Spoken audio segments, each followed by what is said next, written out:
Assalamualaikum warahmatullahi wabarakatuh. Pada suatu kesempatan beberapa hari yang lalu, saya dan rombongan jamaah masjid mengadakan rihlah saidah ke salah satu kota wisata. Sewaktu sedang duduk santai di depan teras kamar hotel sambil ngopi, tiba-tiba datang salah satu dari panitia sambil bertanya, "Ren, gak ada acara?" Dan saya langsung menjawab, "Kenapa, Bren?" "Enggak, kalau sampai nggak ada acara, saya mau nitip, sebut saja Bapak A. Beliau sedang nggak enak badan dan saya mau keluar sebentar." Sebelum menerima amanah itu, yang saya lakukan adalah think first before action, suatu SOP untuk diri saya sendiri. Setelah saya berpikir sebentar, saya menerima amanah itu dengan segala konsekuensinya, karena rencana saya sendiri bisa ditunda esok hari. Ini bukan tema atau isi khutbah, hanya pengalaman pribadi, tapi masih dalam koridor menjaga amanah. Diriwayatkan dalam suatu risalah, pada suatu hari ketika sahabat Ali bin Abi Thalib duduk-duduk bersama Rasulullah Shallallahu Alaihi Wasallam, tiba-tiba datang seorang laki-laki dari penjuru kota dan bertanya kepada Rasulullah, "Ya Rasulullah, tunjukkan padaku apa yang paling berat dan yang paling ringan dalam agama Islam."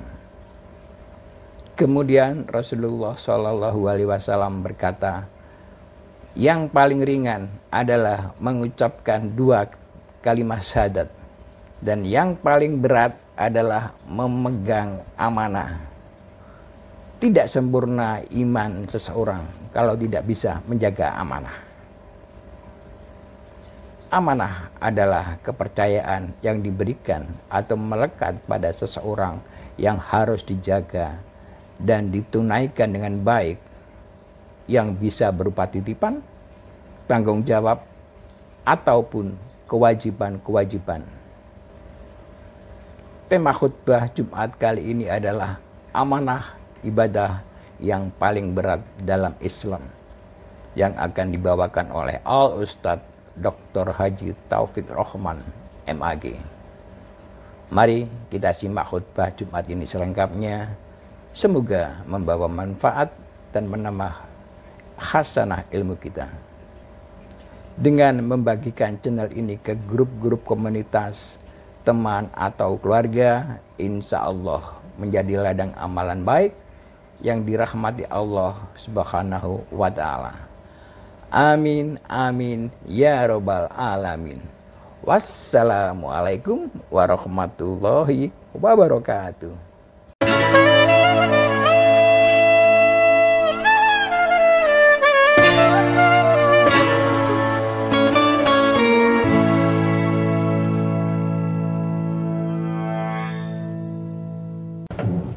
Bismillah.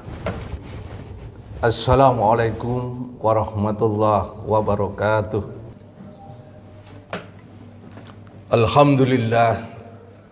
Alhamdulillahi ghafiri dhanbi wa qabili tawbi syadidil iqabi dhitawli, la ilaha illa wawahul masyir.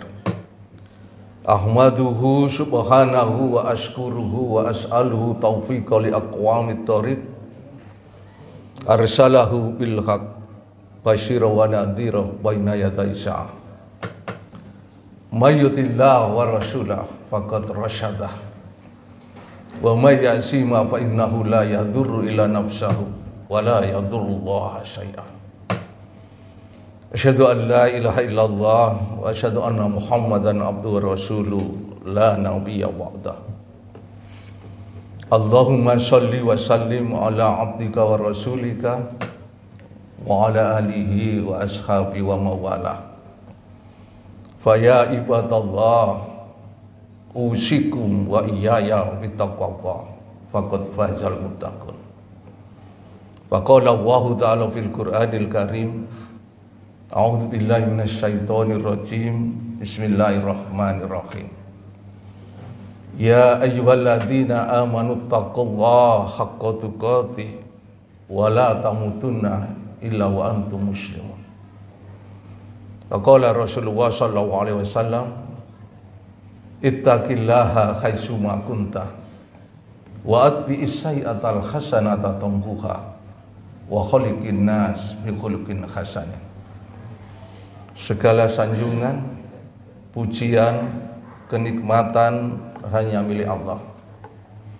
Karena kasih sayang Allah lah kita bisa hadir di tempat yang mulia ini, di Masjid Ukhuwah Islamiyah ini, dalam rangka untuk mengagungkan asma Allah dan mensyukuri segala nikmatnya. Jamaah Jumat rahimakumullah, hamba Allah yang terhormat.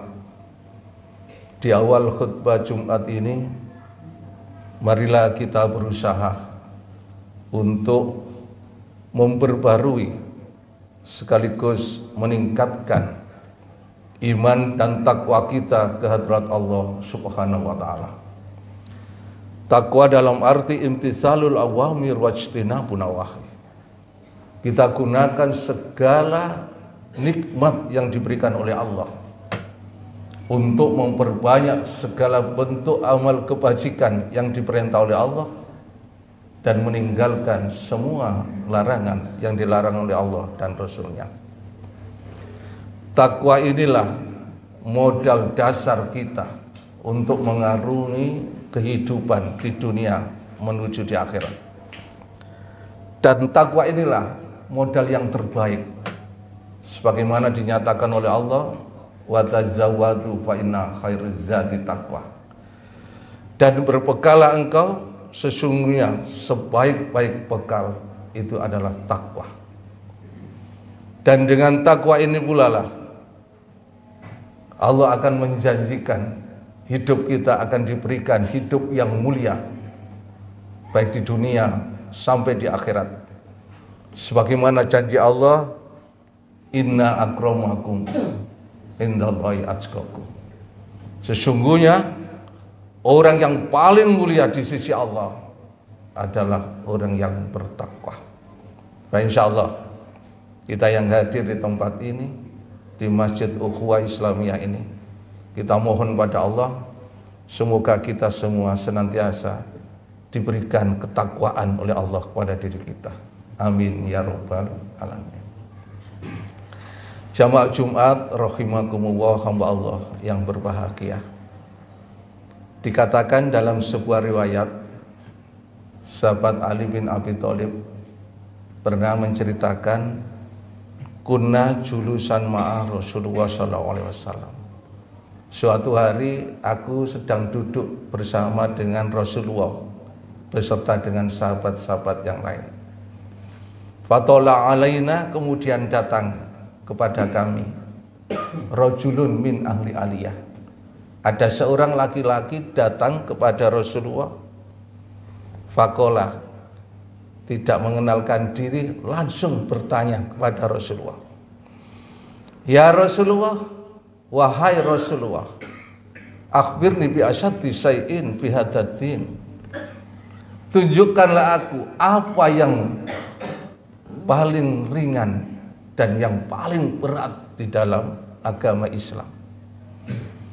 Tanpa basa-basi dan tanpa menanyakan siapa itu, Rasulullah dengan ramahnya dia menjawab, waqala aliyanahu asyhadu an la ilaha illallah wa anna muhammadar rasulullah wa asyaddahul amanah. Amalan yang paling ringan itu adalah mengucapkan 2 kalimat syahadat, dan yang paling berat adalah memegang amanah. Innahu la dina liman la amanata lahu wa la sholata lahu wa la zakat. Tidak sempurna iman seseorang kalau tidak bisa memegang amanah. Tidak ada sholat baginya dan tidak ada zakat baginya. Berdasarkan hadis ini, hadirin sekalian, Rasulullah mengingatkan bahwasanya dalam ajaran Islam ini ada amalan yang paling berat, Apa itu memegang amanah? Pertanyaannya adalah, apa itu amanah? Amanah seakar dengan kata iman, artinya sama, yaitu bisa dipercaya. Karena itu orang yang beriman, insya Allah orang yang bisa memegang amanah. Sebaliknya, orang yang tidak beriman jangan berharap bisa memegang amanah. Semakin tinggi keimanan seseorang, semakin bisa dipercaya. Tapi kalau orang sudah tidak beriman, jangan berharap untuk bisa dipercaya memegang amanah. Secara sederhana, amanah itu adalah, bisa kita ilustrasikan kalau kita meminjam barang dari orang lain. Pada saat kita mengembalikan barang itu, kita kembalikan sebagaimana ketika kita meminjam pada waktu pertama kali. Itulah yang disebut dengan amanah. Karena itu hadirin sekalian berbahagia, amanah ini menurut Al-Quran dijelaskan oleh Allah di dalam surat Ali Imran ayat 58. Innallaha ya'murukum an tu'atul amanah ila ahliya. Amanah ini harus ditunaikan kepada yang berhak. Dengan kata lain, seorang yang beriman pasti mempunyai amanah.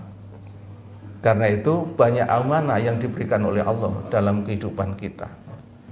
Ada yang diberikan jabatan, ada yang diberikan amanah dalam kehidupan rumah tangganya, termasuk sebagai kepala rumah tangga mempunyai amanah untuk senantiasa memberikan nafkah kepada keluarganya. Sebagaimana dijelaskan oleh Allah di dalam surat Al-Baqarah ayat 233. Wa alal maulidi lahu rizquhunna wa kiswatuhunna bil ma'ruf. Dan kewajiban setiap kepala rumah tangga, kepala keluarga adalah memberikan nafkah kepada keluarga itu dengan cara yang ma'ruf, dengan cara yang dibenarkan oleh Allah Subhanahu wa taala. Dengan kata lain, setiap orang tua mempunyai amanah untuk bisa memberikan, menafkahi keluarganya dengan cara yang baik. Ada satu pertanyaan, bagaimana supaya kita menjadi nafkah yang kita dapatkan itu, yang kita berikan kepada keluarga kita, itu bisa bernilai ibadah, bisa betul-betul memberikan keberkahan dan diridhoi oleh Allah Subhanahu wa taala. Maka ada seorang ulama besar yang namanya Syekh Abu Laid Samarkindi, dalam kitab Tanbihul Ghafilin beliau menasihatkan pada kita, man arada ayakuna kasbu thayyiban wa alaihi ayaqfadu khamsata asya. Setidaknya ada 5 perkara yang harus kita lakukan kalau mata pencaharian yang kita raih, yang kita cari untuk memenuhi kebutuhan rumah tangga kita ini bisa diridhoi oleh Allah SWT dan bernilai, mempunyai nilai keberkahan atau ziyadatul khair atau juga tuzitukum fitoah. Yang pertama adalah ayu akhira syai'an min faraidillahi ta'ala li ajlil kasbi wa la yudkhilu naqsa fiha. Kalau kepingin nafkah yang kita berikan kepada keluarga kita ini diridhoi oleh Allah SWT, maka janganlah engkau mengakhirkan atau mengurangi kewajibanmu kepada Allah ketika kamu bekerja. Saya ulangi, jangan pernah mengakhirkan atau mengurangi kewajiban kita kepada Allah ketika kita bekerja. Betapapun sibuknya kita bekerja, tapi kalau perintah Allah itu dikumandangkan, ya ayyuhalladzina amanu idza nudiya lis-sholati min yaumil jum'ah, apa kata Allah? Fas'au ila dzikrillah wa darul bait, kerjakan segera dan tinggalkan semua urusanmu. Dzalikum khairul lakum in kuntum ta'lamun. Itu lebih baik bagimu kalau engkau mengerti. Pertanyaannya adalah, mengapa selama ini kita senantiasa menunda-nunda, mengakhirkan, bahkan tidak bisa melakukan kewajiban kita pada Allah dalam ketika kita bekerja?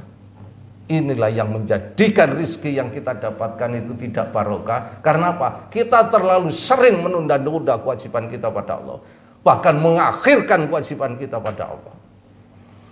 Oleh karena itu tegas beliau menyatakan, jangan mengakhirkan atau menunda-nunda kewajiban kita pada Allah ketika kita bekerja. Fa insya Allah rezeki yang kita dapatkan akan menjadi rezeki yang barokah. Yang kedua, la yu'ti ahadan min khalqillahi ta'ala li ajli kasbi. Beliau menasihatkan, jangan menyakiti hati orang lain ketika engkau bekerja untuk mencari nafkah. Berapapun hasil yang kita dapatkan dengan pekerjaan kita itu, jangan pernah sekali-kali diperoleh dengan cara menyakiti hati orang. Bisa juga dengan menipu, membujuk, bahkan mencuri milik orang lain.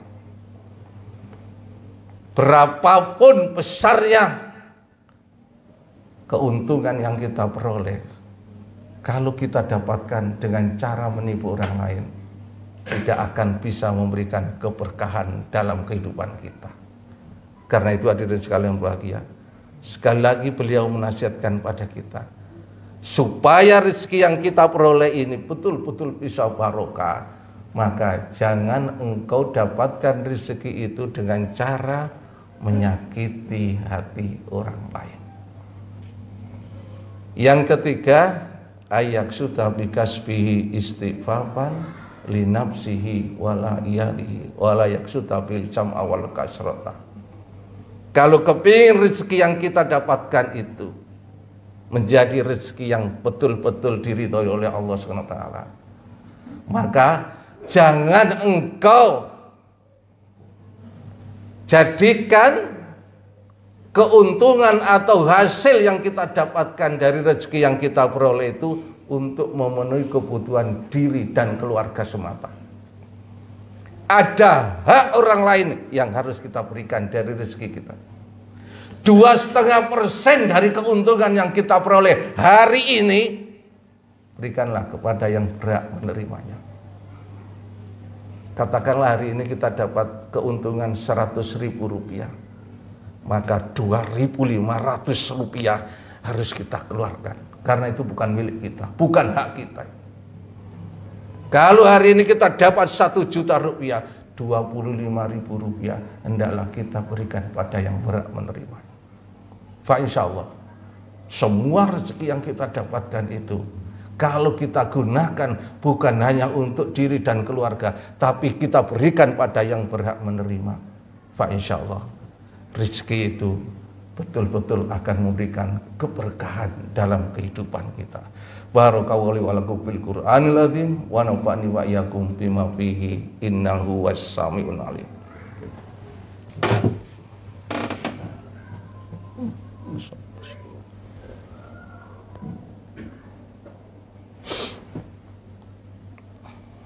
Allahumma salli wa sallim ala sayyidina Muhammadin wa ala ali sayyidina Muhammad.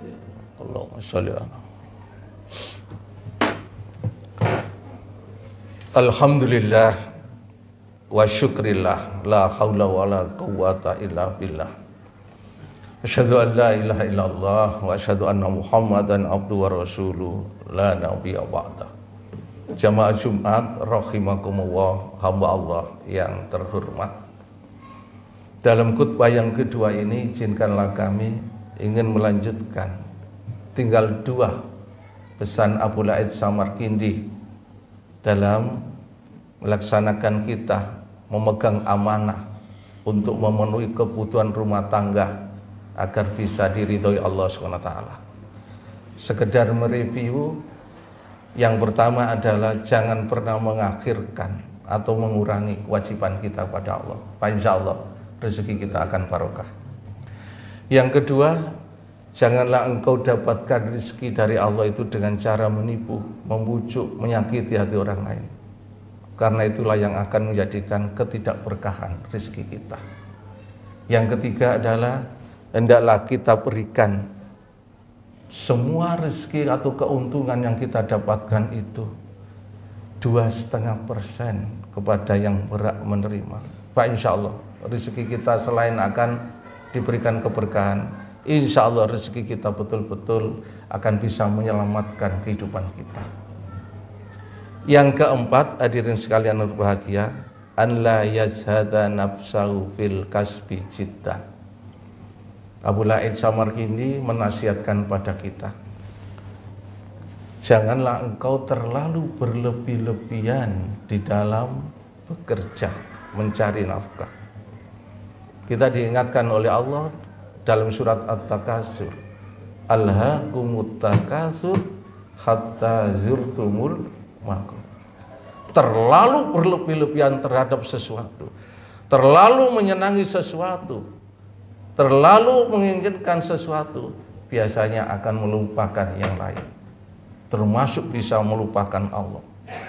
Seringkali dalam kehidupan kita terlalu sibuk bekerja sehingga waktu untuk beribadah, waktu untuk anak, waktu untuk istri, dan waktu untuk keluarga biasanya akan terbengkalai.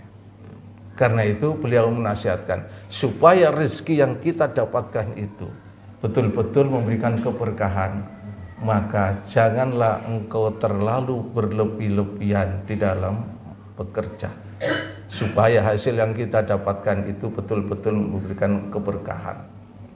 Yang paling akhir, hadirin sekalian berbahagia, beliau menasihatkan pada kita, alla yaro rizqo minal kasbi wa yaro rizqo minallahi ta'ala wal kasbi saja sababar. Mohon maaf. Ketahuilah bahwasanya rezeki yang kita dapatkan itu bukan karena pekerjaan kita. Rezeki yang kita dapatkan itu adalah pemberian Allah semata. Dan apa yang kita lakukan itu adalah sebab saja. Karena itu yakinlah, bukan orang lain yang memberikan rezeki itu. Bukan pimpinan kita, bukan bos kita, bukan jeragan kita yang memberikan rezeki itu. Allah yang memberikan rezeki. Allahu yabsutu rizqa liman yasha min ibadi wa yaqdiru lahu. Allah yang meluaskan. Allah lah yang menyempitkan rezeki itu. Karena itu semua yang kita dapatkan itu adalah rezeki minallah, rezeki dari Allah. Sedikit banyak tetap itu rezeki dari Allah yang harus kita syukuri. Kalau kita menyadari semua itu rezeki dari Allah, maka tidak akan mungkin ada rezeki yang salah alamat. Karena itu Allah mengingatkan, wala tatamannau ma fadalallahu ba'dukum ala ba'd. Janganlah engkau iri dengan rezeki yang diberikan oleh Allah kepada orang lain. Karena apa? Setiap makhluk Allah ini diberikan oleh Allah rezeki. Wa ma min dabatin fil ard illa Allah wa rizqu. Tidak ada satupun makhluk Allah itu yang tidak akan diberikan oleh Allah rezeki. Semua akan diberikan oleh Allah rezeki sesuai dengan kapasitasnya masing-masing. Karena itu ketika ada orang lain mendapatkan rezeki, memang itu rezekinya, bukan rezeki saya. Dan yakinlah suatu saat pasti Allah akan memberikan itu kepada saya. Oleh karena itu hadirin sekalian berbahagia, kalau orang sudah menyadari bahwasanya rizqu minallah, semua rezeki dari Allah, maka tidak ada perasaan iri terhadap rezeki yang diberikan oleh Allah kepada orang lain. Oleh karena itu, supaya rezeki kita itu betul-betul bisa menjadikan keberkahan, maka harus kita yakini banyak dan sedikit tetap itu adalah dari Allah. Dan kita hanya sekedar berupaya, berusaha semata. Oleh karena itu hadirin sekalian berbahagia, 5 hal ini mari kita jadikan sebagai panduan. Sebagai orang tua, sebagai kepala rumah tangga, kalau betul-betul kita ingin rezeki yang kita dapatkan itu bisa bernilai keberkahan, mendapatkan ridho dari Allah SWT, sekedar mengingatkan sebagai kesimpulan, Jangan mengakhirkan atau mengurangi kewajiban kita kepada Allah ketika kita bekerja. Jangan menyakiti hati orang lain terhadap hasil yang kita dapatkan itu. Kalau didapatkan dengan cara menyakiti hati orang lain, jangan berharap itu akan bisa menjadi barokah. Dan yang ketiga, hadirin sekalian bahagia, ingatlah semua yang kita dapatkan itu ada hak orang lain yang harus kita berikan kepada yang berhak menerimanya. Dan yang keempat, jangan terlalu berlebih-lebihan. Ingat, Allah nggak suka kepada orang yang berbuat berlebih-lebihan, terutama di dalam mencari rezeki. Carilah rezeki sesuai dengan kadar kemampuan kita.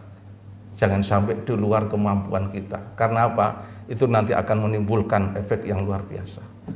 Dan yang paling akhir, ketahuilah bahwasanya rizki itu adalah pemberian Allah semata. Kalau hari ini kita masih belum diberikan oleh Allah rezeki, yakinlah suatu hari, suatu saat pasti Allah akan memberikan kepada kita. Demikian khutbah yang bisa kami sampaikan dalam kesempatan yang singkat ini. Mari kita akhiri dengan berdoa, memanjatkan doa, memohon pada Allah. Semoga Allah senantiasa memberikan keberkahan dalam kehidupan kita, menunjukkan kepada kita jalan yang benar, jalan yang diridhoi oleh Allah SWT, mengampuni segala dosa-dosa kita, dan menerima amal ibadah kita. Allahumma sholli wa sallim ala sayyidina Muhammad walhamdulillahi rabbil alamin.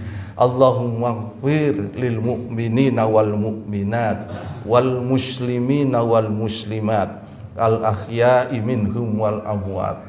Innaka sami'un qaribu mujibu da'wah ya qadiyal haja. Allahumma la tada' lana danban illa ghafarta. Ya Allah, aku mohon ya Allah, jangan sampai ada dosa dalam diri kami ini yang belum Engkau ampuni ya Allah.